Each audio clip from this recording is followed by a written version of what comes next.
Okay, good afternoon. My name is Ayana McGee, and I am here presenting my semester project for our environmental science course of this year. The case that I chose was the DeLong Nickel Industrial Park, which is located in South Sulawesi, Indonesia. A little background for the country of Indonesia. Indonesia is one of the largest countries that are surrounded by islands, which make up the country as a whole. The main resource that contributes to the economy for the country is tin, but they do have other resources such as minerals and petroleum gas to support their economy and growth. Other resources they have that are major in their country is petroleum gas, natural gas, um, sugar, coffee, tea, cocoa, all things like that that will help them have inputs and imports and exports to help contribute to the economy that is still growing. The population over there in Indonesia is about almost 300 million people, which is helping the population. Well, it helps the civilization as a whole to grow and for the country to grow as well. So then they're not considered one of the poor countries of the world, not like countries as in Haiti and most of the times the people in the Caribbean. The employment rate over there is based off of what goes on, what's being developed in the country as a whole. Most of those jobs really do help the families in the country because they are new staff. Most of the jobs are staff member jobs that are located in Indonesia. However, there's still 50% of their population that is poor and that is still working on being better in those type of ways. However, jobs are provided based off new developments in the country regardless. So the case that we will be going over today, like I said, will be DeLong Nickel Industrial Park. The case alone, okay. So the area that's bringing trouble to the community surrounding it is the DeLong Nickel Industrial Area.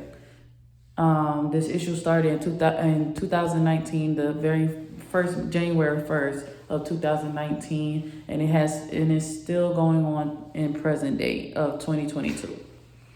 Um, Approximately I would like to say $6.2 billion US dollars was spent on this project starting from 2019, and the basis of this project was to create ferronickel or nickel, steel, and coal to be generated from these power plants that they want to be built in Indonesia, that have been built in Indonesia. So there's three phases to this project. Phase 1 and 2 have been completed, and phase 3 is now being constructed as we speak. The first phase was $1 billion, 1 billion USD dollars, which would cover 500 hectares of land. The phase 2 operation was 2.5 billion US dollars, which covers 700 hectares of land in the country of Indonesia and in that city of South Sulawesi. And finally, the last stage of this program, of this project, is 2.7 billion US dollars, which will help the completion of this of these power plants. Now, the main reason started for this was that the number one producer of nickel, Indonesia was the number one producer of nickel and steel for the companies that were looking for this resource. Mainly steel and battery factories have been looking for the nickel and the steel coming from this country.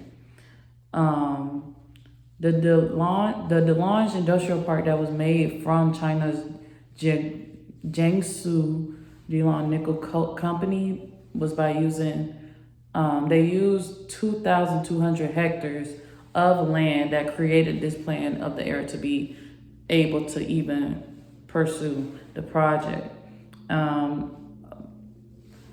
because the ferronickel and steel is a popular resource right now, is because these resources are helping to create all the electrical cars that we see today.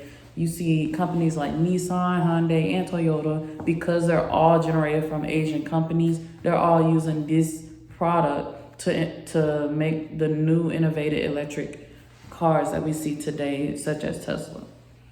However, the local